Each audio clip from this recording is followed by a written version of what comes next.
Swinging a ground ball, stabbed by Folk. He has it. He underhands to first, and the Boston Red Sox are the world champions for the first time in 86 years. Together they have, and together they stand alone on top of the mountain for now. And once again, the Boston Celtics stand alone for all time. It is banner 18. No icing. For the first time in 39 years, the Boston Bruins have won the Stanley Cup. And a title for the Patriots! I can't believe it! They have completed the greatest comeback in Super Bowl history. Good morning, listeners. Welcome into episode 34 of a New Era podcast.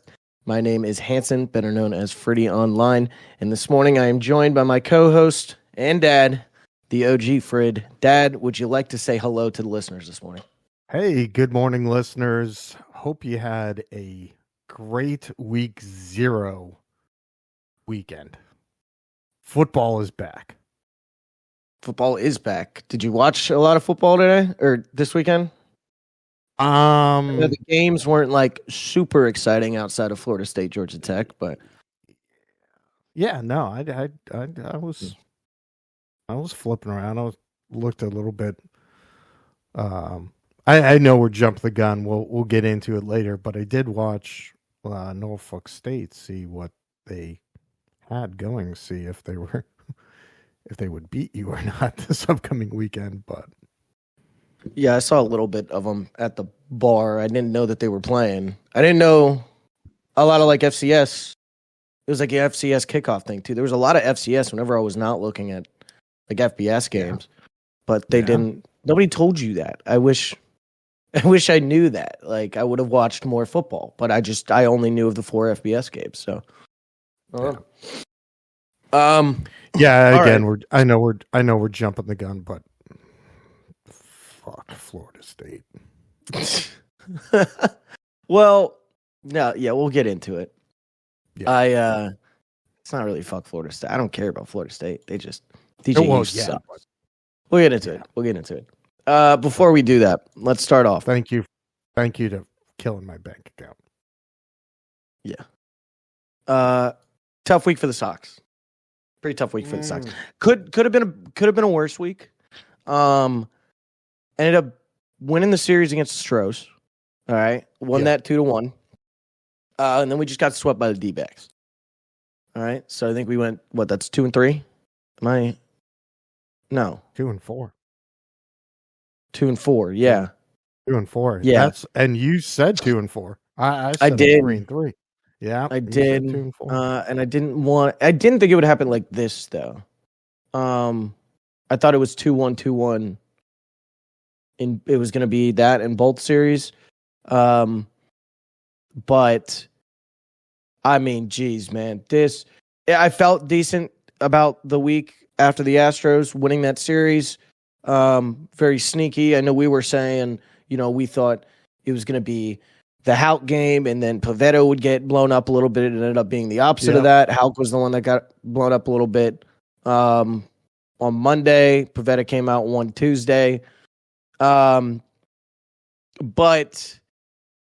outside of that, I feel like a completely different team came out onto the field on Friday, Saturday, Sunday than the team that was playing the Astros earlier in the week. They just had our number and they kicked our ass. They absolutely kicked our ass these last 3, and it was a tough one. Especially having the lead yesterday and then just giving up 6 runs in 2 innings in the 5th and 6th, and then boom, before you know it, we're down again. What do you have to say about the Sox in this week? Do you think a turnaround is in the future here with a couple of easier opponents on our schedule, and can we make back these games? Because we definitely lost out a good bit today or this weekend. Yeah, and with the Twins overtaking us now, and I think it was 4.5, it might be even 5.5 5 behind that. 5. It's at least 5. Yeah. We need a huge week this week. Now, I was talking to good old buddy Mike, lives here in the neighborhood yesterday, and we were starting to pick up soccer here in the neighborhood, and Sav had the watching the game, and she said, "Oh, it's the bottom of the ninth, and we're behind." And then she went, "Oh, that's the game." Yep. When she was watching on the phone. No, I mean, obviously, no excuses. We said this. When people say you don't know ball, we know ball, because we talked about this at the very beginning, or at least when we jumped off on this fantastic hot start with the pitching. We said, can it sustain? Can these guys continue to do what they were doing the first half, especially since, Tanner Houck, I heard in the broadcast, he has never pitched these many innings in his entire career. Mm-hmm. This is the longest, and when you have your ace, your all-star, and he's never pitched this much in his life, that's not disconcerting, but it's new territory. It's new. It's new territory. It's something he's never had to do before and experience and try to maneuver around. And they teased us because they had that great run. They did extremely more than we anticipated, getting into this potential position of playoff baseball, which we never even thought they'd be. Yeah, but we need a huge week. If we don't get a huge week out of here, I hate to say, I think it's done. I was about to say it's getting there. I was seeing it all over Red Sox Twitter, especially after the loss yesterday. A lot of people were not too happy about it, but I mean, it's August 26th. Our last game against the Rays is on September 29th. We're almost a month out of the regular season being done, and 5 games is low-key a lot to try to come back from in only a month. This week was really detrimental to it, but we can try to get it back. Luckily, we've got a 4-game set against the Blue Jays here, and then we've got a 3-game set against the Tigers. I know it won't happen. It's baseball. It's fucking tough. But like a 7-0 week could be in the cards, and then you're right back in it. These teams are bad, but also nothing about the team that I saw in the last 27 innings of baseball against the Arizona Diamondbacks makes me believe we could even go 7-0, let alone 4-3 potentially this week against these two teams. So, they got to do it quick, and it's got a week. I'll go out here and say, if it's not down to 2.5, 3.5 by next Monday when we do our episode, it might be done. It might be chucked. If it's still 4.5, 5.5, God forbid we add games, we might have to wave the flag on the Red Sox season early. Next week, it should be September 2nd, which is kind of sad because then we'd have, fucking 27 more days of baseball where we would just think it would mean nothing. And I think we're just deep enough in, and the guys that you have on your roster already, if we're not going to make it to playoffs, I just don't think. I think it's too late now where we would still try to bring up some guys at the end of the year, like Teal or Roman or Mayer. I don't think we'd do that anymore. There'd be no point in just a month. I think they'd just wait to keep him around until next year.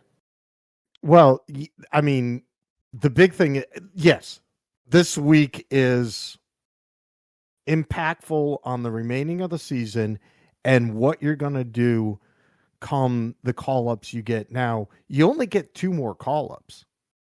We're at roster's 26. You only get to 28. So out of those other 2, obviously Liam Hendricks, who's been throwing, you need some bullpen help. There's that Trevor Story talk. He's ready to come back. Vaughn Grissom, hit a home run down in Worcester yesterday. He's a call up.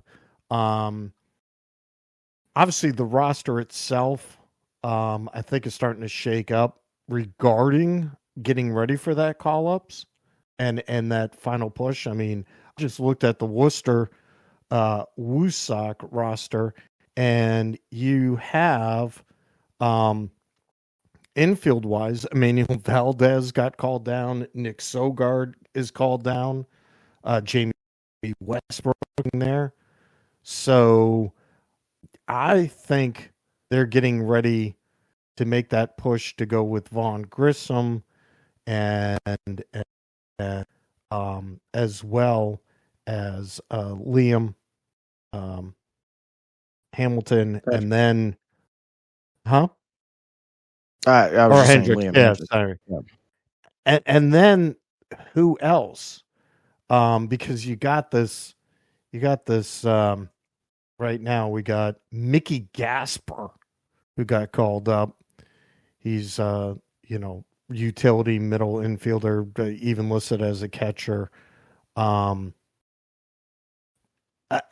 That last guy, because Mickey, I think, would get called down. I really think that last guy is going to be Roman Anthony. If Vaughn Grissom gets called up, it's him. If not, if he's still hurt some way, I think it's Kristen Campbell and Roman Anthony. Kyle Teal, I think, will. Campbell has been great. Teal's apparently. I was looking for these because I saw these stats yesterday, and I'm trying to find it again. Hold on. God, I should have just sent this to myself. I fucking knew it. Okay, here. So far in AAA, Teal hasn't been hitting yet. Yeah. So far in AAA, Roman Anthony, 10 games, 45 plate attempts, hitting 342. We got 400 as the slugging, I think, 561, 961 OPS, 2 home runs, 3 doubles, 6 Ks to 4 walks, 7 RBIs. Christian Campbell, 3 games, 16 plate appearances, 467, slugging 500, OBP, OBS 933 and 1433 here. 2 home runs, 2 doubles, 2 Ks to 1 walk, and 9 RBIs. Teal has struggled early with a slash line of .904, slugging 171, OBP of 265 in 8 games. So not much that I'm not seeing any stats on like Mayer there, but Anthony and Campbell are freaking raking, and we knew that. Yeah. This is the other thing I just saw when I was looking for this. I forget, we have a doubleheader today. Yes. But it's not on the schedule. It's the cool doubleheader because the cool doubleheader. It's yep. Danny Jansen is making MLB history by playing on both teams in the same game today. Really super cool thing. Crazy to think about too. It's 2024. And you're telling me this has just never happened, not even in like the games in like the 20s. Like I would think this would be more of a thing there. Yeah, very cool stuff though. There was when I grew up at your age watching baseball, I mean, double headers were happening like all the time. You could get to the trade deadline, would it happen? But to have this first time in baseball, 130 years, whatever it is. Gotta be more than that. I mean, to have this happen the first time ever, and what a year for the Red Sox to have 2 historical events that's never happened before this past year. What's the first one you're talking about? The Jaron Duran. Oh, yes. Okay. The Jaron Duran 100 10 thing before the All-Star game. And now, New news. Red Sox are reshuffling their pitching mix going ahead of this week. Game 1 today. Nick Pivetta. Game 2 to be determined. Tuesday to be determined. Wednesday we get Bello. Thursday we get Cutter. So Houck is probably, I'd imagine Houck's going to be tomorrow. Houck will be Tuesday. So I'll leave him like come back. How can he come back off of that's a day's rest? Oh, he did go yesterday, didn't he? I was thinking of he went Friday. Yeah, then I don't know it might just be a little bullpen shitter thing. So then Houck would come in Friday and then this reshuffles. So then we'd be looking at Houck, Pivetta, blank, Bello. Bello would be 5 now. Or no, Cutter would be 5. Interesting that you push Cutter back. It definitely interesting you push Cutter back. Now I know he did get fucking shelled, but interesting you push him back to 5th there. What else? Mikey Romero promoted up to AA. 2022 first round pick. Since July 1st, hitting .328, slugging .371, 641 OPS, 10-12 OBP. 8 home runs, 14 doubles, 1 triple in 39 games. Good for 175 WRC plus. Bouncing back in a major way after he had a bunch of injuries. And then last thing here, apparently there was talk, it might have been Richard Fitz, which is a prospect for us, I guess, that he would be up for tomorrow, or he would be up today. But according to a major league source, it's not likely that a top AAA prospect like Richard Fitz comes up to start the second game. Criswell, after throwing 80 pitches in 4.2 strong innings Wednesday in Houston, would be on full rest for game 2. So it might be Criswell tonight. That was probably understood. Criswell was originally scheduled to start Tuesday, but could work on regular rest today instead. So then that leaves a question mark for tomorrow, but I guess we'll see. I got one more thing about the Sox, I promise, and then we can move on here. Rafael Devers is the 11th player to hit 200 home runs for the Red Sox. He is also the youngest player ever. Oh, yeah, the Rafi home There we run, go. that All was just well, first to have the Tristan Cassis bomb. All right. Sorry, I took out my headphones there for a sec.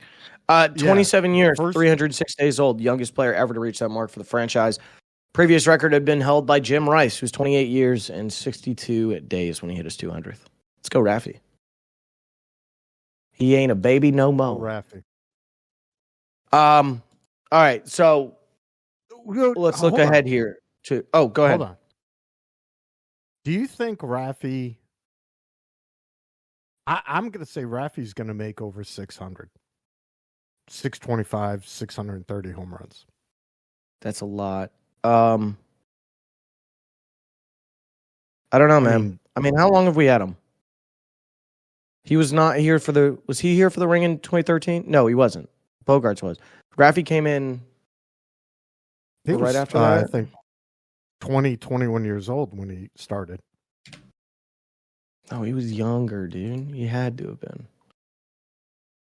Oh, no, yeah, he was 20. 2017. I thought he was like 18 when he came in.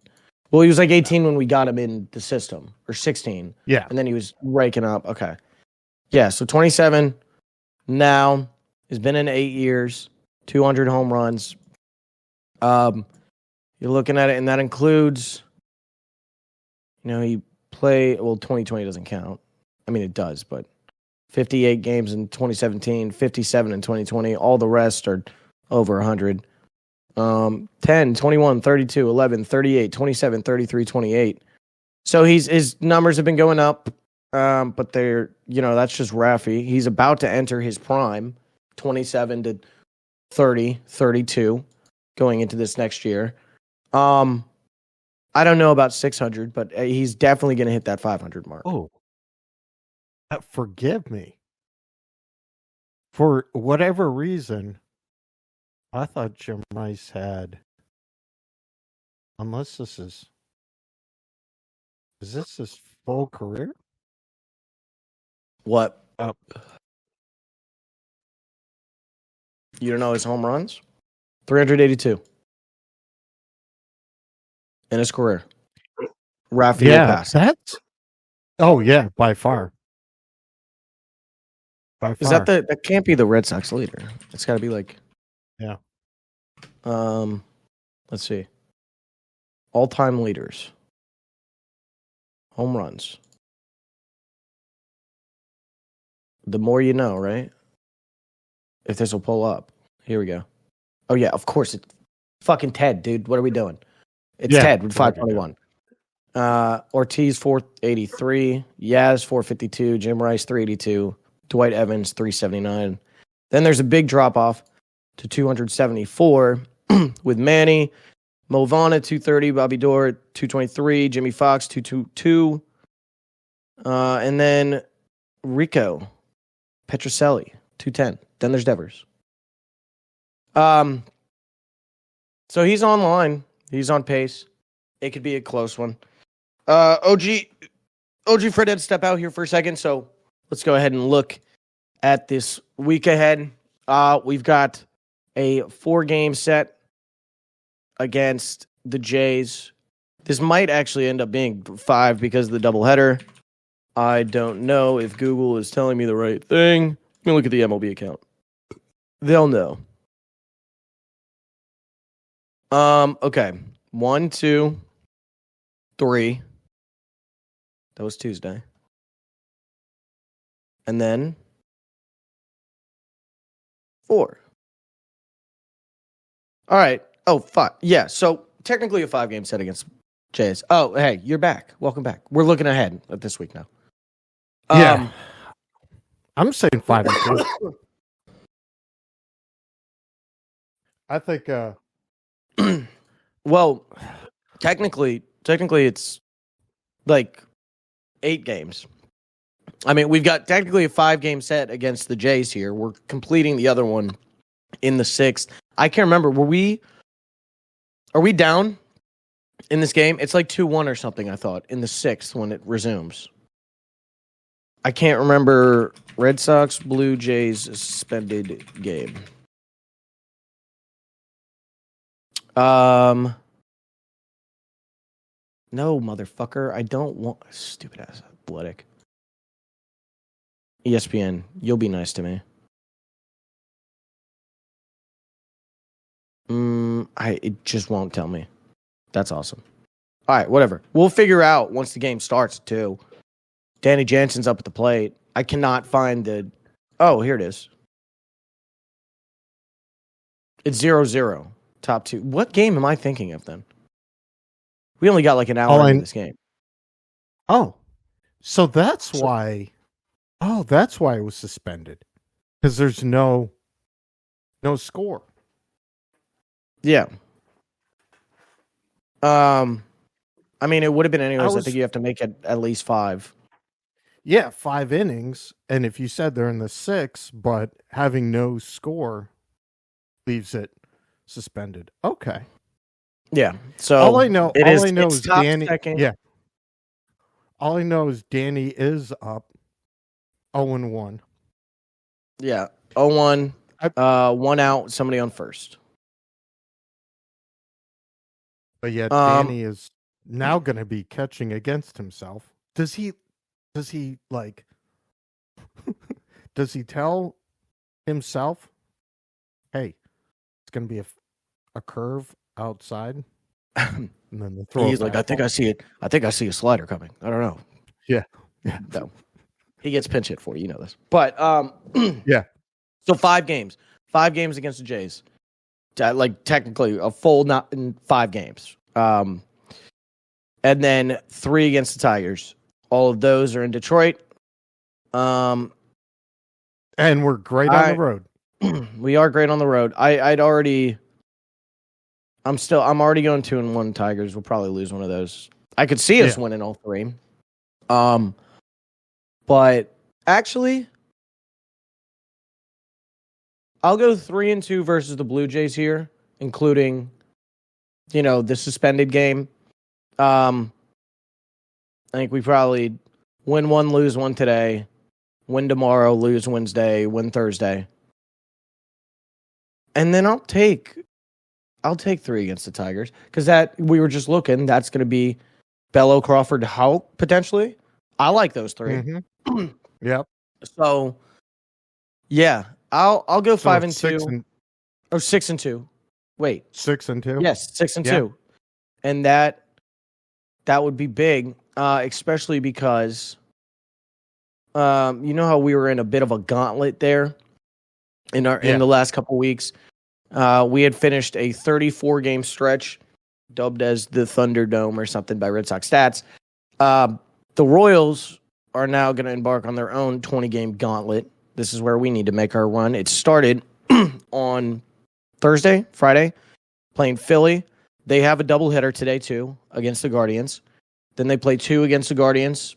And then they play 4 against Houston, 3 against Cleveland, 3 against Minnesota, 3 against the Yankees. Oh. So there is opportunity for us to get back in here. Need a good week today. I was wondering, so the Kansas City, Minnesota, I mean, they're going to beat up on themselves. Yep.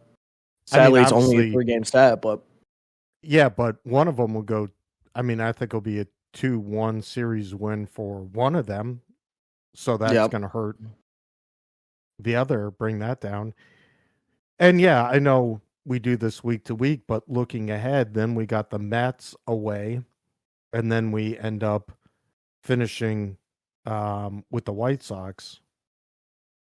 So, yeah, we're entering into a beginning, hopefully easy part of our schedule going into. Again, it's this week. If we can do that, this week is huge. If we can do 5-3-6-2 game, even 5-3 is fine. Yeah, gain a game or two. Gain a game. So just got to claw away. It is 5. I know that's that might be concerning, but it really is only 5 games. Like you can get that back in a week. And especially since Kansas City is going into some tough stretches coming here. Yep. All right. I'm done with the Sox finally. You done? I'm done. Okay. Moving on. Pats last night. Did you watch Sunday Night Football? I watched. I watched the first half. And all right, let's talk about it. Let's in and out of Joe Milton. Let's talk about it. Jacoby Brissett looks like dog shit, and Drake Maye looks too good that I'm scared they're going to start him week 1. And I'd rather have him sit, I think, still. But I'd be lying if I didn't say I am just fucking fuming with excitement after seeing him last night. Moving around in the pocket, being mobile. That play that he threw to KJ Osborne that ended up getting wiped on that touchdown. You see that? And that was across the body. Yeah. I'm out there like, holy shit, we have fucking Patrick Mahomes. All right. Yeah. He is ridiculous. You had him backed up on, it was like on the first or second drive. You had him backed up on his own like 5, 3rd and 14. No problem. Don't worry about it. Our guy will just go out there and scramble for 17 and get the first. What? When the fuck have we seen a Patriots quarterback do this? I mean, his footwork is getting so much better. It is noticeable in the games. The OLine is fucking atrocious. Absolutely atrocious. That is the one thing. That is why, as much as I'm loving the arm talent and loving how, and I think you said this last week, the offense just looks night and day difference when Drake is in there as opposed to Jacoby. They everybody moves better. Everybody, the receivers are getting out and finding space. I don't know if they're just fucking just playing along, just running cardio out there when Jacoby's at quarterback, but they just look so much better with Drake out there. And so that's why I'm a little worried. Mayo's gonna be like, yeah, let's start him. But I don't want to put anybody behind this O-line until they get it figured out, because God forbid he gets injured or something, man. They are bad. They are really bad. They are very bad. But first, the NBC, I hope I cannot stand Tirico and Chris Collinsworth. I don't mind them, but don't worry. We only have one fucking primetime game all year, and I think it's Thursday night. It's just how many times, Chris, do you have to say, well, it's the Patriots number 1s going against the Commanders number 2s? Okay, I don't fucking care, buddy. It's week 3 of the preseason. We know. Yeah, you're the one out here commentating a Sunday night football preseason game. You think we don't know, buddy? Just kept on saying about, well, it's their number 2s. It's the number 2s. My thought is, if it's your number 2s, they're going to play harder because they have to make the squad. Yeah, they're trying to make they have to make a squad. Yeah. That sack that almost killed Jacoby.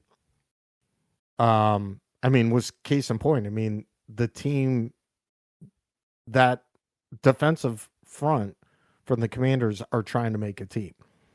And they were coming off the ball. Yes, our offensive line, although it's not our starting offensive line.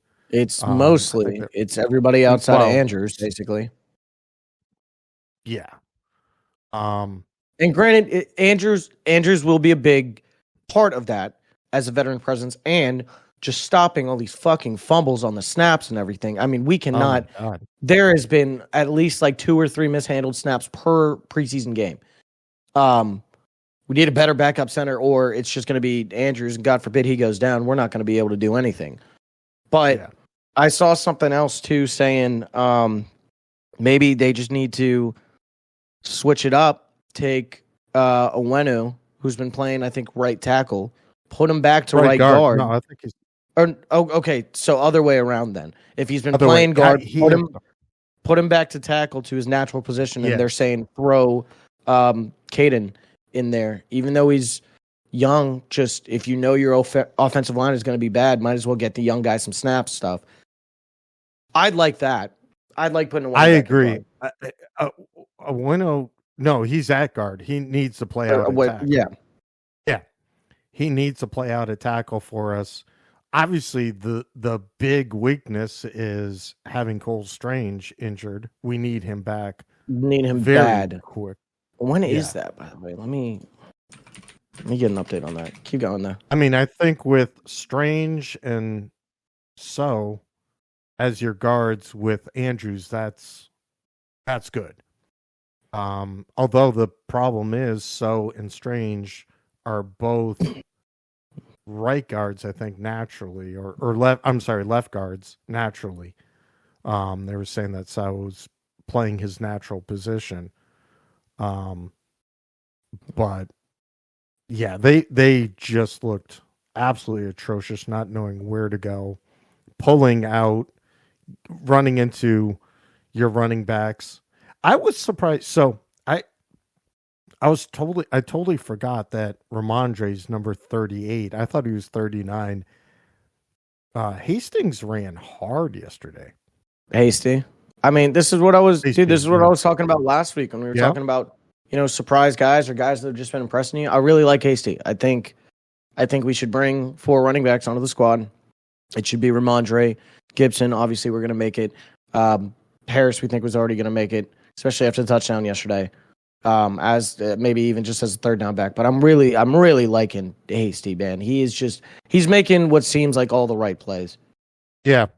I do have Matt Lazar's final 53-man roster pulled up, so I'll go over that after we finish talking about yesterday's game. But the receivers did well. Yep. Polk, Baker, beautiful, looked great. Yep. Their best game of the preseason so far. We're getting open. Polk, you can see the chemistry between him and Drake, just in open space.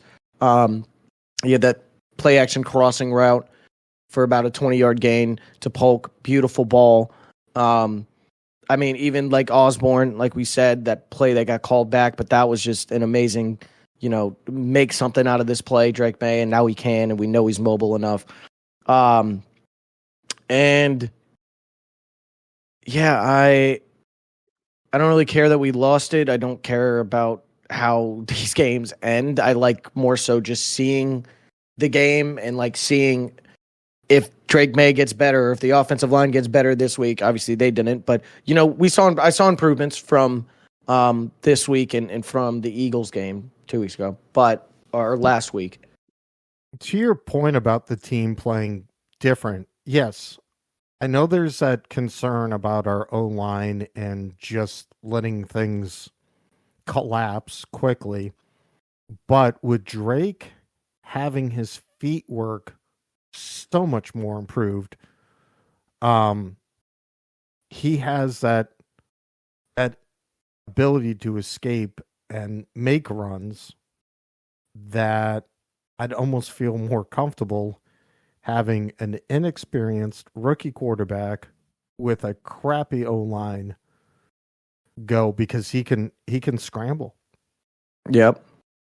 And make some plays. And then if he scrambles, makes plays, the offensive line might start to get, excited, get off the ball. Obviously, I think we're going to be a running orientated ball club to begin with. Oh, yeah. Short little dump off these passes, the West Coast offense that Alex Van Pelt likes. Yeah, Jacoby he's really regressed from his first visit with us when we drafted him. He looks really scared back there. Yeah. I mean, I would too behind that O-line. Yeah. I think I'm also looking at this roster projected by 98.5. I have Lazar's, who is a beat writer. This is on Patriots.com. He's a beat writer for them. So let's look at this. Yeah. Let me run it through here. Quarterbacks are going with 3: Jacoby, Drake, and Joe. Bailey Zappi is cut. We all know that. Let's go. Your running backs, Ramondre, Antonio Gibson, Hasty, and Kevin Harris. You called it right Beautiful. there. Wide receivers are going with 6 with Demario Douglas, who looked really good. What about that little kind of like, not jump pass, but Drake kind of was like, oh, the one that went over. Yeah, no, that would have been such a big play, but I saw it happening as he's rolling out. I think Drake he's rolling left anyways, so he's got to throw it kind of like a fucking little Steph Curry floater. He thought DeMario was going out. DeMario thought he was still on a flat or on a drag. I understand where the miscommunication was. I saw people picking fucking Drake Maye apart for that. This is his worst throw of the night. Yeah, but he was also like 7 for 10 and threw a touchdown, or 9 for 15 or something. Like, I don't care. Yeah, no, and the pocket was collapsing on him, so he had to try and make something. So, and if it was Polk or Baker or somebody a little bit taller than poor little DeMario, that might have been even better. But that was close. But we're going with DeMario, Jalen Polk, Javon Baker, KJ Osborne, Jalen Rigger, and Tyquan Thornton. Tyquan didn't I will say they were trying to force him out there in the first set with all the starters and everything on the outside. Yep. The broadcast was talking about him a lot. Oh, 2nd round pick out of Baylor. He's supposed to be the speedster. Maybe this year 3 can be the year he explodes. I've never bought into it before, but I don't know. He didn't really do like much, but he didn't do nothing. Like, he was there, right? And it's evident that they have a role for him, to be able to see what that's going to turn into and how it is reflected, in the box score. We're going to have to see come week 1, week 2, and everything. But I do think they have a role Mayo and AVP. They've got an idea for what they want to do with Tyquan, and then having him on the field when you have these other guys like a DeMario and Polk, and even Osborne, that you don't need to run on the outside. These can be your slot guys. These can be your shorter route, your little dump off things. I think Tyquan's going to carve out a role for himself this year. He won't be like a fucking wide receiver 1 or anything, but I do think this will be the first year where, the first and 3 that we'll look back after the season and we'll be like, that was a good season for Tyquan. He was productive. Yeah. He could be, a 30 catch, sneaky, 535, 600 yards, 2-3 touchdowns, but it's going to be vertical and until the offensive line works out its little kinks and able to have Drake stay in the pocket for, more than 2, 3 seconds and try and hit Taekwon for those long passes. Or it could be just, mop up Joe Milton, makes 50-yard bombs to Taekwon. Who knows? But that's where Taekwon is going to get his yards and his catches. We're going 3 tight ends with Hunter Henry, Austin Hooper, and Bell, who ran with the first unit yesterday. Yes, he was out there. He looked damn good too. He looked comfortable. I'm excited for him. I'm excited that they're throwing him in there. 9 offensive linemen: Andrews, Awanu, Stowe, Chucks Okafor, Lowe, Layden Robinson, Caden Wallace, Nick Leverett, and Michael Jordan. Michael fucking Jordan. Cole Strange on pop. Got Anderson, Maffey, Deesh, Turner, Henry. Okay, yeah, those guys can all go. Yeah. Defensive line: got you, Wise, Daniel Luque, Jeremiah Arms, and Armin Watt. With Barmore on IR. All the rest of these guys can go. That's fine. Don't care. Edge: Keon White, Uche Jennings, and O'Shane Zimenez. That's cool. Keon fine. Looked good. Well. Keon looked well. Keon, I've been excited about Keon ever since. Yeah. Even last year when we drafted him. I think he can be big. I think he's going to have a sneaky big year. Which I think was obviously a huge reason that you could let move Judon go. Yep. Exactly. Inside backers: Jawan Bentley, Tavi, Roquan McMillan, and Joe Gillis Harris, the former Duke product. Dude, you just butchered Giovanni Tavai. Yeah. Joe Giles Harris. That's what I said, didn't I? Close, but sorry, keep going. Okay. Okay. And then Taki on pop. Cornerbacks: Gonzalez, Jones, Alex Austin, Isaiah Bolden, Sean Wade, who, former Ohio State product, who just sneaks around there. He just continues to be here. And Marco Wilson. This one I don't like, man. I really don't want to cut Marcellus Dial. I think now he's had some bad plays this preseason. Don't get me wrong. When he's been put in positions to be one-on-one on the outside against an ex-receiver, but as that like hybrid nickel DB that we like throwing out there, I think he could be really good there. I think he was just a magnet for tackles. I just don't think he's a guy that you can allow to be on the outside and get burnt. But maybe that's the difference. Maybe it's they want to take these guys because they're fine with having them on the outside. I know it does say Dial is the odd man out as a prime practice squad candidate. I'd love to see him practice squad. I hope he's not cut entirely. But we'll see. Hopefully he can work on that on the outside. I don't even think it was just slow. I think it was just his feet like coming off the line. I think he was just getting beat on the routes in the wrong way. Yeah. Your safeties: Duggar, Peppers, Hawkins, Schuler, and Pettis. That's a rookie. Yep. And Mapu and I. Yep. Joshua Bledsoe finally gets cut.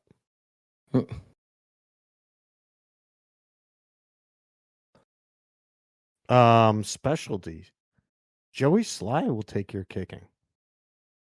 I mean, yeah, I don't think there was much there. We weren't really attached to Rylan, and yeah, I mean, that's fine. Thank God he ended up missing that kick against the Giants last year, so we ended up getting Drake Maye. But speaking of which, Mayo, Pat's head coach doesn't confirm Drake would start week 1 if Jacoby Brissett can't go. He says Maye is our second best quarterback right now. All righty. I don't think so, but who the fuck is Tucker Addington?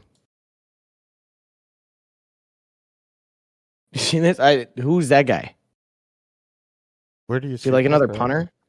He's getting cut there too. It's another long snapper. Oh. Yeah. Cardona's our guy. Your practice squad, Jennings, Keyshawn Boutier, David Wallace, Wilcock, Kellen Dyche, Henry, Liam Fordland, Charles Turner. So we have a bunch of offensive linemen. William Bradley King, Sam Roberts, Christian Ellis, Dial, Victor, Bledsoe.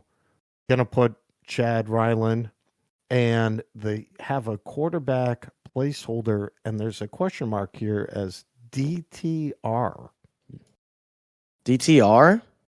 Yeah. Ooh. Is he going to get cut? Dorian Thompson Robinson. Oh, hold on. I could see him getting cut in Cleveland. It says which quarterbacks will Browns keep? 3 preseason takeaways. Let's see. It says 1 should be traded. Oh, yeah, because they've got Huntley, DTR, Winston, and Watson. Yep. Yeah, that'd be awesome. I wouldn't mind that. All right. I'd almost, and I know Bailey has not shown anything, but no, stop. Although, wait a minute. You're going to do this, and you're going to want to drag him around for another year. But I just thought, reason why you go for DTR is because he knows Alex's system. Yes. He's with him, and Bailey doesn't. Okay.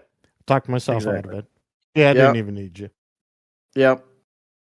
All right.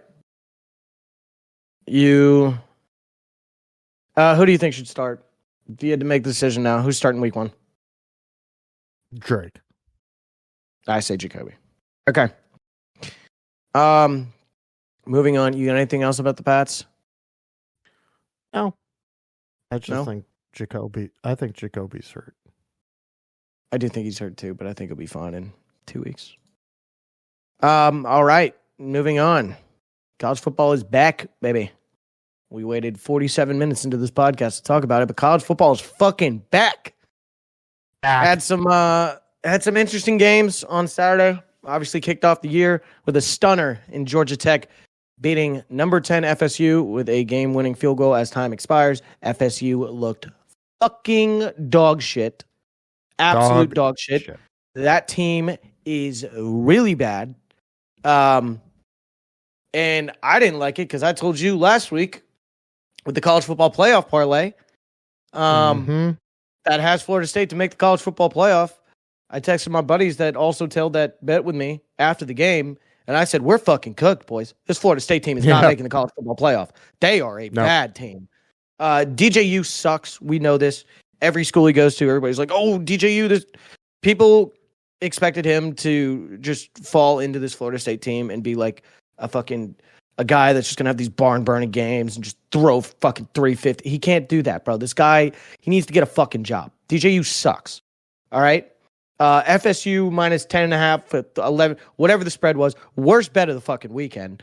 Don't do that. I also got cucked on first half under 27.5. What happens but a 59-yard field goal from the FSU kicker to push it to over 28 in the first half? That sucked. I had Roydell Williams for 60-plus rushing yards. Florida State couldn't move the ball whatsoever, and he only got like 8 touches. It was a fun game. It was a really tight game.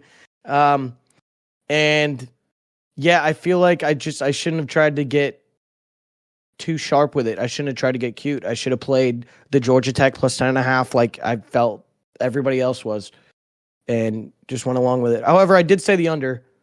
That hit. I didn't think it would hit in that way though. Next game at 4:00 was Montana State versus New Mexico. Montana State down bad at one point in the fourth quarter. Yeah. Score 24 unanswered in the fourth quarter. Come back to win 35-31. Fuck those guys. I had Montana State minus 13.5. Bad week. SMU comes back, wins 29-24 in a game in which they were favored by 27 points. People thought that they were going to walk all over Nevada, and it did not happen. Preston Stone only with 1 touchdown pass and 254 yards through the air. But SMU still pulls out the dub. Nevada plus the points was the move. Actually, every single one of them, every single underdog should have taken the points. Georgia Tech, point, plus the points. New Mexico, covered. Nevada, covered. Delaware State, covered. 4-0 for the underdogs against the spread, week 1. And then Hawaii, 35-14 over Delaware State. Delaware State had to have had one of the funniest lines I've ever seen. First half, team total, over under 2.5. They literally just needed to hit a field goal. They scored a touchdown in the second. I thought that line was so funny. That game was supposed to soar under, but it did not. But yeah, that was it. Bad, like I said, bad week for me. Very bad week for me. I got way too horny for college football. I went up 7 units. I went up 7 units on Friday. 7-0 on MLB bets. A perfect day. 7-0. I could have thrown a parlay together and fucking retired. But I was like, all right, now we're up 7 units from yesterday. Let's go in and let's play some college football. Lost them all again. Yep. Back to square one. Yep. So that's how it goes. Makes sense. But all in all, good games in week 0. Week 0 is, week 0, and people don't like it. I was hearing somebody, I think it was on like the Pat McAfee show on like Friday, that they were talking about. Oh, speaking of which, did you see that? Did you watch them? Oh my God. All right. I do my best to watch the Pat McAfee show mostly every day around like 12 when it goes live. They did their show live in Dublin Friday from a bar. And granted, and it was like 12 o'clock here. It was like 5 o'clock there. They were all drinking, putting down some Guinnesses. Pat McAfee was fucking hammered by the end of it. It was hilarious. And then he goes on at one point about like, I took a fucking 60 milligram edible on the plane before we went here. So he was just toasted. You saw it by the end that like I think they cut it early on ESPN because he was so drunk. But I was watching it on YouTube, so I could still see the whole thing. At one point, like they got like an hour left, and like everybody's like talking to. He's got a beer up, and they're like, chug it. And Nick Saban's trying to talk, and Pat's like, oh, put it down. And then they're waiting for Nick to stop talking, and then they look over at Pat, and he's like, I'm not gonna lie, I just threw up in my mouth a little bit. Like he was fucking toasted. It was so funny. But they were talking about with week 0. It's nice to have this like the one cool game with Florida State, Georgia Tech. Why the hell do we not have a good primetime game in week 0 at 8 o'clock? Like I know SMU Nevada was supposed to be, and it was a good game, 29-24, but like, dude, we need some names in week 0. Give me 2 good games, not just one. Anything else you got about week 0? My bets finished early when Florida State lost. Gotcha. Okay. All right. So now there's a lot of games this week, and we're gonna go through these. I'm not just all scrolling. Games. We're going. No, over I'm not. the big I'm game. not. I'm going through like big game. I'm not going over everyone here. Let me here, Loki. Let me bring up FanDuel Sportsbook for some lines. Well, yeah, get the lines. I think the first, obviously, matchup, big matchup. I mean, we got a couple here on Thursday night. Nothing, State against Western, Kansas Linwood. It's all right. Well, yeah, but I mean, you're playing Western, Missouri, Carolina, Minnesota, Murray State, Utah, Southern Utah. I mean, Thursday. Carolina, Minnesota is probably the biggest one. Oh, Thursday? Yep. Oh, how come it's not on here? I don't know. Do you have top 20? You probably have top 25 games. I'm looking at all. Yeah. Gotcha. But that right now, Carolina -1.5 team total. or total 50.5 in the game. Initial pick. What are you thinking there? You said over 50? Yeah, 50.5. 50.5. I might go under. Yeah, I think Carolina. I'm thinking, Carolina, yeah, but I think I would go under. yeah, I think so too. I don't even know if I'd go Carolina. I saw at one point, like a couple weeks ago, Minnesota was favored by like 4.5 points. So there's been a lot of line movement. If Carolina is now favored by 1.5, and I think I always will hate against Carolina though, and I think they'll be bad. I might take Minnesota money line, but I definitely do like the under. What else? I don't really care about a lot of these. North Dakota State, Colorado, that could be cool. Colorado minus 9.5, total 59.5. I'll probably take the over in that game. Yeah. Over 58.5. North Dakota State, good FCS program. I don't think Colorado by any means has fixed up their defensive issues that they had last year. They'll still give up a good 21 to North Dakota State. Yes, Colorado might put up 38, but there's your over. Yeah. All right. That's literally all the ones I really give a fuck about on Thursday. I mean, you got number 12, Utah against Southern Utah, but that's going to be an ass whipping. Friday. Yeah. Looking ahead here. Temple, Oklahoma is the big game of the night, technically. Oklahoma favored by 43 points, total 59.5. I think, now, hear me out here.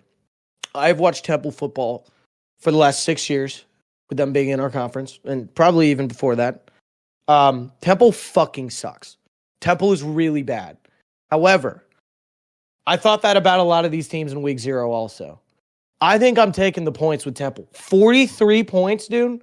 I mean, we saw what happened against this SMU and fucking Nevada and all that. You gotta keep in mind this Oklahoma team lost Dylan Gabriel from last year, new quarterback, and a lot of these teams I think are just gonna have to find their footing. You're playing a night game, 7:00. Yes, you're at home, but I feel like there's gonna be a lot of pressure on you to cover 43.5, and in order to cover a spread that high, you can't have like any mistakes. You got to have great offensive possessions every time you're on the field, and I just don't know if they can do it. I like 43.5 points. I mean, this could even be something like a 48-10 Temple, but you're still covering, or 48-10 Oklahoma over Temple. Yeah. What else? Oh, there's decent games. So what are you taking there? Oh, I agree too. I would definitely take Temple and those points. That's too many points. Anything, that's way too many. I think really anything 27, 32 points, given anything above that with some of these teams. I'm thinking like 24.5. Yeah, with some of these, especially this early in the season. Maybe later on, once we know the more dominant teams, I'll be comfortable laying a total of 30 or whatever. But yeah, I don't know. Florida Atlantic, Michigan State, MSU minus 14, total 47.5. Jesus, that's low. You got to think, and this is just a good strategy for college football betting. I did this last year a lot as well and was kind of profitable on it as a system. You're taking a 2-touchdown favorite here in Michigan State at home against Florida Atlantic with a really low total of 47.5 anyways. I'm going under on this all day because this with 14.5 means the books think FAU's not really going to compete. 2 touchdowns. So that means they're probably not scoring a lot. Same thing with Michigan State. Michigan State's going to be a run the ball sort of offense here. Going to want to just kill some clock here at home. They could score, 30. FAU could score 14, and you're still hitting this under. And Michigan State's still then covering at that point. So, yeah, I think it's the under here. And then, do we care about TCU Stanford at 10:30? TCU minus 9.5. 61 and a half total at Stanford. At Stanford? I'd probably take the under. Okay. I don't think I'd touch that game, but I'd take, if I'm going to touch it, it's the under. Got you. Too many points. Oh, fuck. Sorry. Okay. I'm trying to find. Damn it! Can I not bet on ECU this weekend? I cannot find these fucking lines anyway. I think it's because it's an FCS team. They're just not allowing you to bet on this game, which sucks. While you look at that, let's see. Saturday's games. Top 25 I have Georgia against Clemson at the big one. This is in Mercedes-Benz Stadium in Atlanta. 13.5 spread for Georgia seems a little high. Clemson's one of these teams I feel like could come out here and really shit the bed. Or keep it tight. And if they keep it tight, I think that leans more to the under, even at 49.5 is a little scary. Yeah, I'll go under, but I don't know. I'm definitely going to bet that game. I mean, it's 12 o'clock kickoff. Like, I got to find something. I might look at some, maybe a Clemson team total under. I feel like Georgia could low-key put up some points, but if you give me a Clemson team total at like 21.5 or something, I might take under. I think what's going to happen here is it's going to be end up being a close game, but I think this is going to be your first bad beat. Well, I think the SMU probably was, but this is going to be a bad beat in which at the end there's a late touchdown or a field goal just to push over the over. All right. Yeah, I could see it. 27-23. If you keep it close, that goes to you. Oh, damn. Then I might go. Yep. I didn't realize how little points that is. I don't know. We'll look into it more once I get closer to the game and see if that line moves at all. If that moves up to like a 51.5, then I like it. Then I'll probably take the under. But at 49, I would take the over because it's a bad beat. Something's going to happen late. The other big game I have, Penn State, West Virginia, only because there's a lot of talk about this West Virginia team. I don't give a fuck. It's Penn State minus 8.5 with everything. Penn State they're gonna kick ass this game. I think. I know there's a lot of talk about West Virginia. I think Penn State is but you're going to West Virginia. Team. I know. Yeah. I'm sneezing all over the place. I don't know why this is. No, I think Penn State's a very good team this year. I think they 8.5 points. Yeah, I think they can win this by 10, something like a 31-21. Okay. What about the Miami against Florida matchup? 3:30 in Florida. Miami minus 2.5 total is set at 53.5 in Gainesville. Oh man. Obviously, you take Miami at what you said, 2.5? 2.5? I don't know. Do you?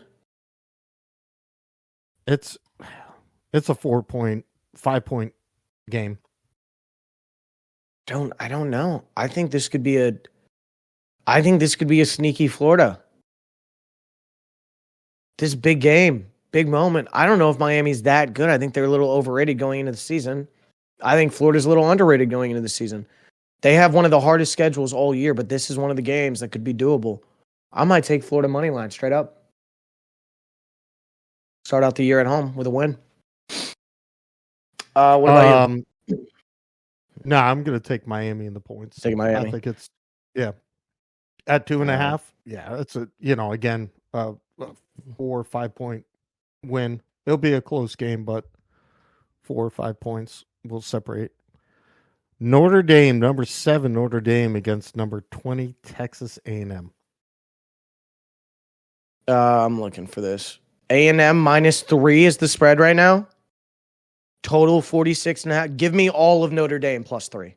All of Notre Dame plus 3. And I hope that line moves to 3.5 for A&M because I will hammer Notre Dame plus 3.5 to keep it within a field goal. I think I'm taking Notre Dame fucking money line. I think they win this game.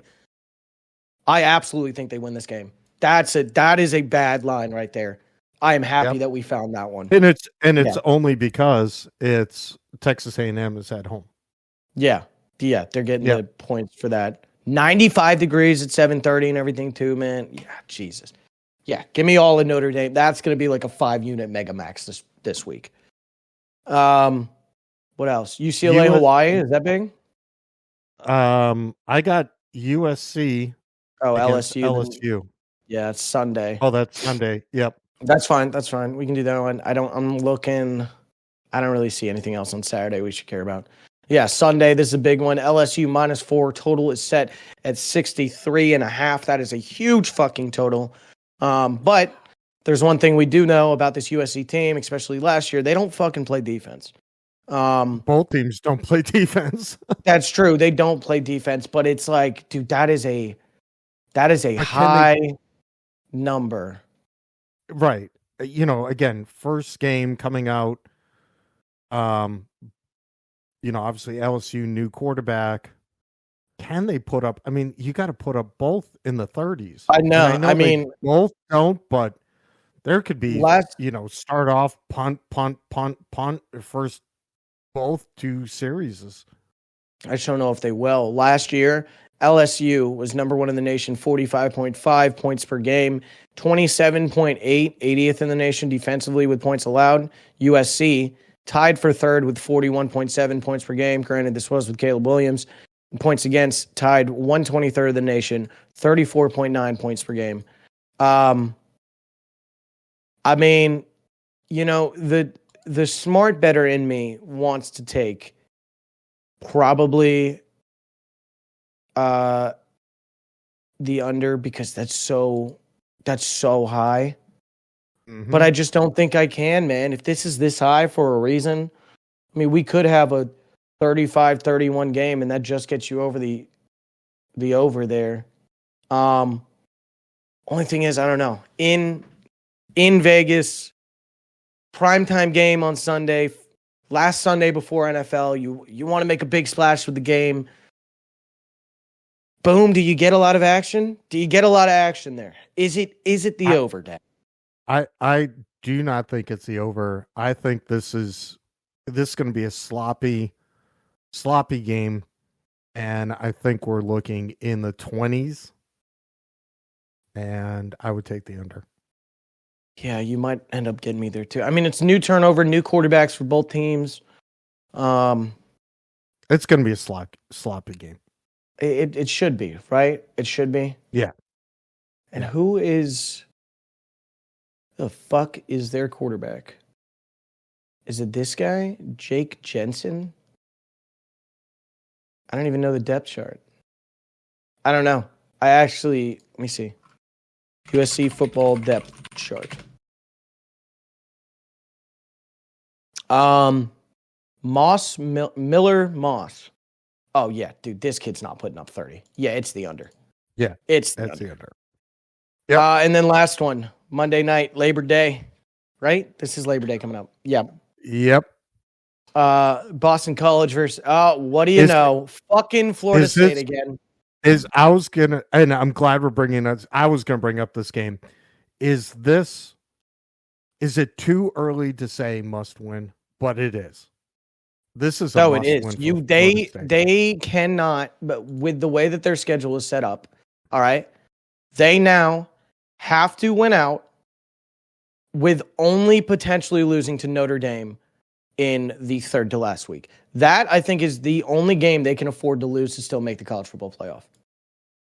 But, they got Boston College, Memphis, California, SMU, should probably beat all those teams. Maybe sneaky loss to SMU. You got Clemson. I think they stink.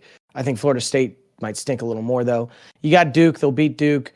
They got Miami at Miami. That'll be a tough game for them, I think. You got North Carolina. That could be sneaky tough, but it is at home. At Notre Dame.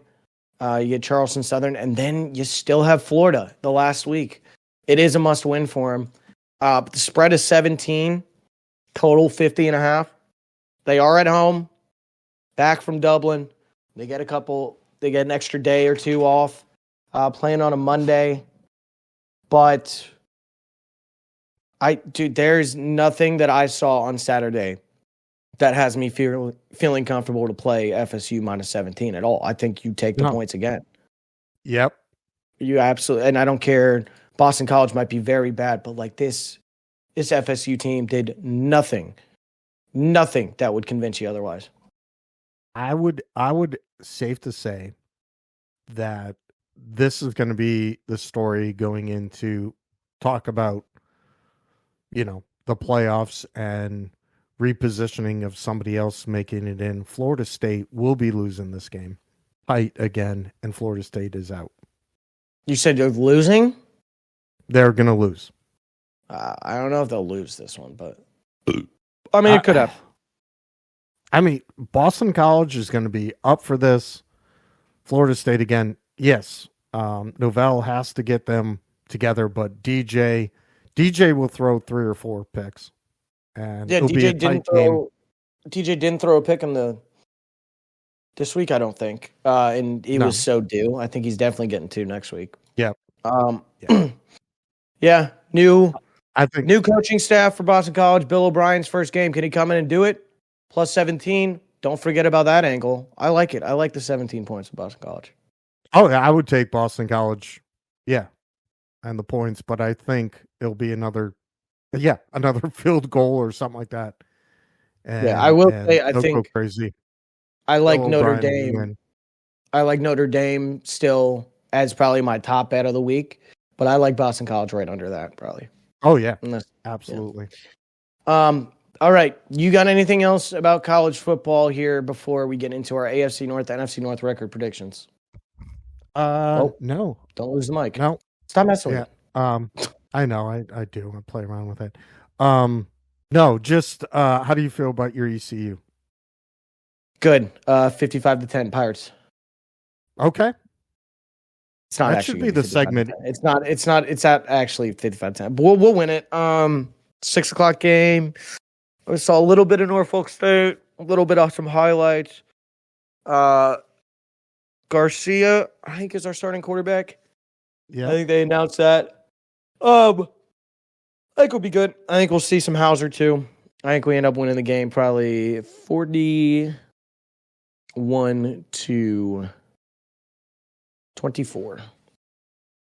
Okay. We should do the segment. What is a Hanson Saturday with a 6:00 game look like? What do you think it looks like? It looks like a lot of beers drank in a parking lot. That's what it looks like. I was going to say, do you make the game? Oh, yeah, I'll make the game. Gotta buy a ticket. Speaking of games I'll make, though, have you heard about this amazing college football slate on October 12th yet? No. I just want to bring this up before we do this next thing. Let me get can I get the top 25? Or not? October 12th. On this day, Mississippi State, Oregon. You got Ohio State, number 2 Ohio State, at number 3 Oregon. I said Mississippi State, Oregon. I meant Mississippi State, Georgia. Ohio State, Oregon. Number 6 Ole Miss at number 13 LSU. You had number 8 Penn State at number 23 USC. And what else here? We got some other good ones. Washington at number 25 Iowa. Syracuse at number 24 NC State. And Florida at number 15 Tennessee, which I'll be in the stands for. Oh. Going to good old Neyland. Rocky Top. Gonna go cheering on the Vols. Because we don't have a game that weekend. So I gotta go see some SEC ball. All right. You want to start with the AFC North or NFC North? I got them both. Yeah, AFC North. All right. Go ahead and start out with the Steelers. What do you got? Steelers, I have 6-11. Okay. I know we've been different on the Steelers these last 2 weeks. When we've been going through schedules and you've thought I've been higher on them. And I'm higher on them than that. However, I did go through, and I think this will finally be the first time that we don't get a positive year by Mike Tomlin. I think the Steelers are going 8-9. And it could be worse. I'll lock it in at 8-9, but I could definitely see a 7-10. There were a couple games that I gave them where I was like, I don't know about that. I'll stick at 8-9. I think they just stick around, but I think that's good. Browns, what do you got? I have the Browns as well at 6-11.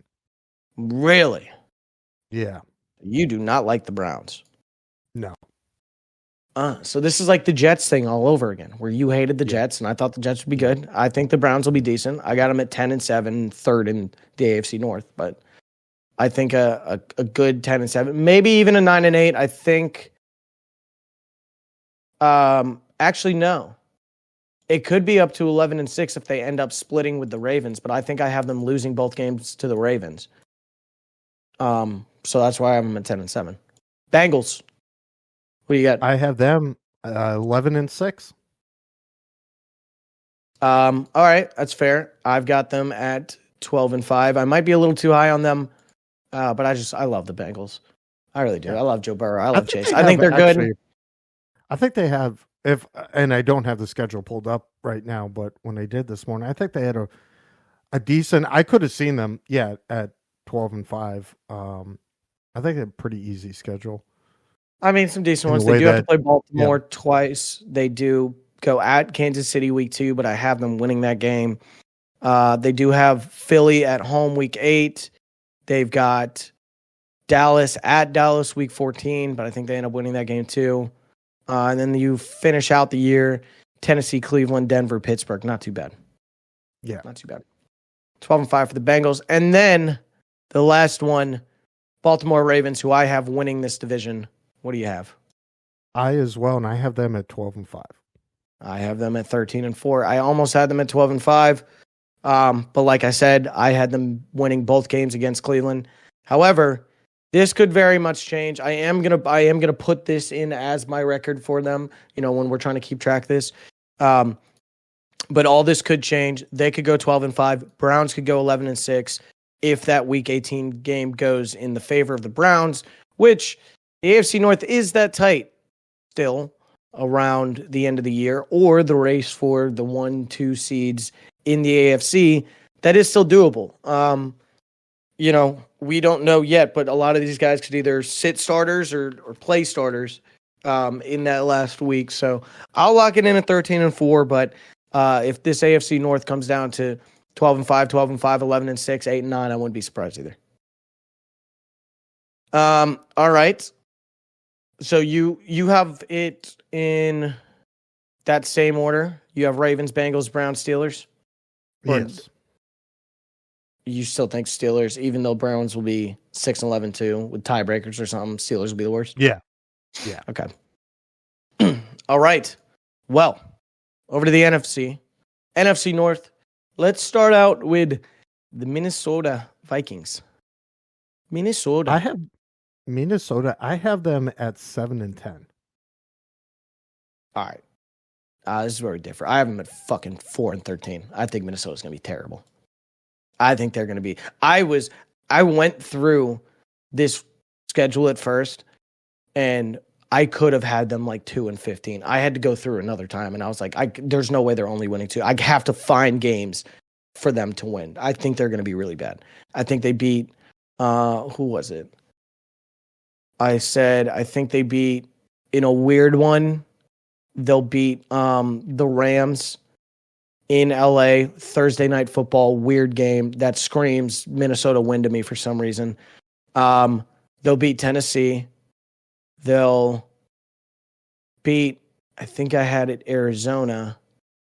And they'll beat Seattle week 16 in Seattle. Another weird one. I also think Seattle's really fucking bad. So, Vikings will not be fun to watch this year.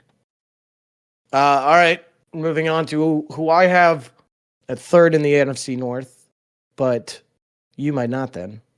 I don't know. We'll see. The Bears. Yeah, the Bears. The Bears. What you got the Bears at? 8-9.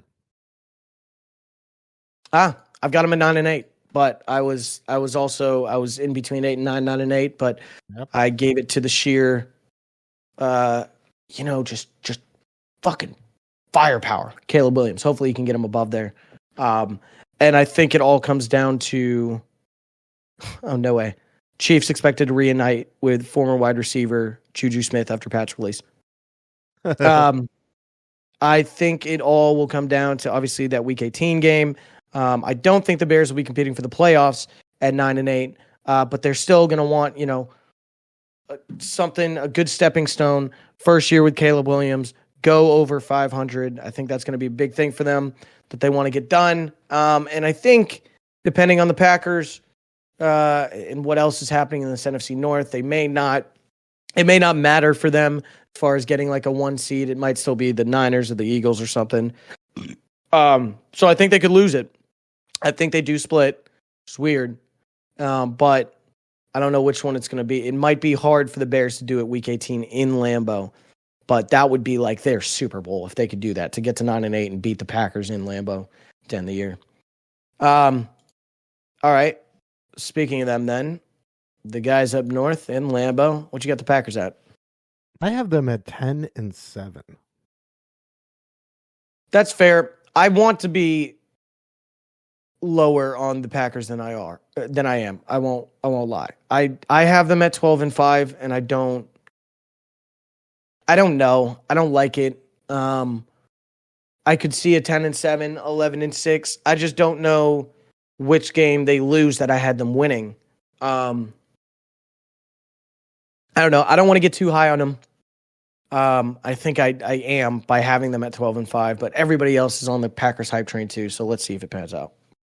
All right. I think that's too high. Yeah. I think we're going to come back at the end of the year and I'm going to be off. I think you might have nailed it with 10-7. I think I'm buying into the Packers hype too much. All right. And then last team who I have winning the NFC North by a tiebreaker over the Packers. What do you have the Detroit Lions at? I have them at 12-6. That's not possible. They play 17 games. So 12-5 or? Yeah.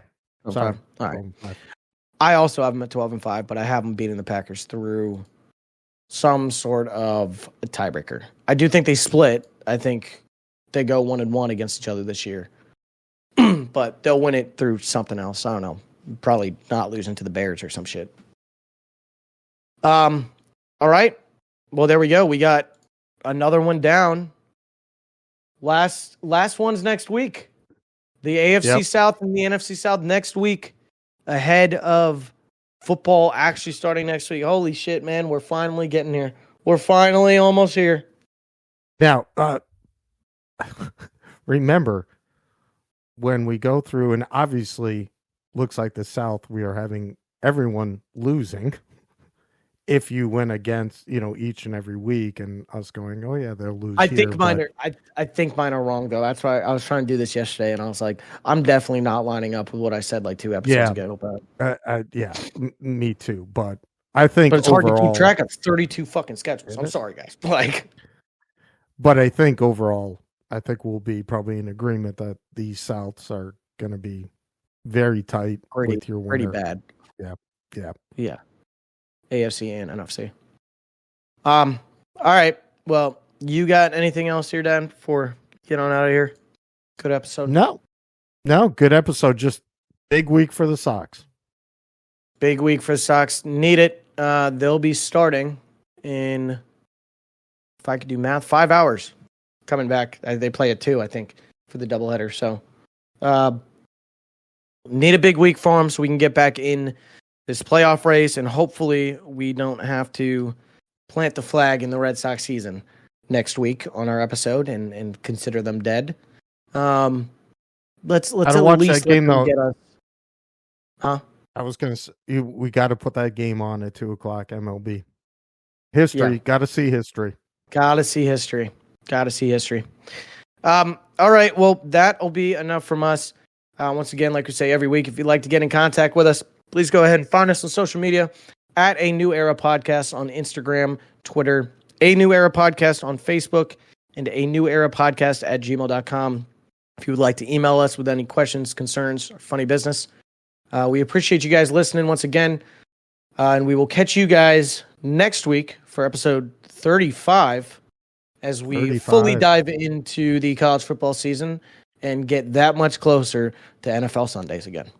Yeah. Let me just say quickly, you're going to put that that link to our weekly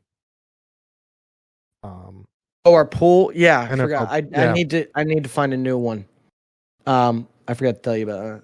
Run Your Pool's doing some fucking stupid payment system with their thing now, and I'm like, dude, I just need a pool. So yeah, I'll figure it out and I'll put it on social media or something. Fantastic. Well, with that being said, love you, son. Love you, Dad. Catch you guys next week.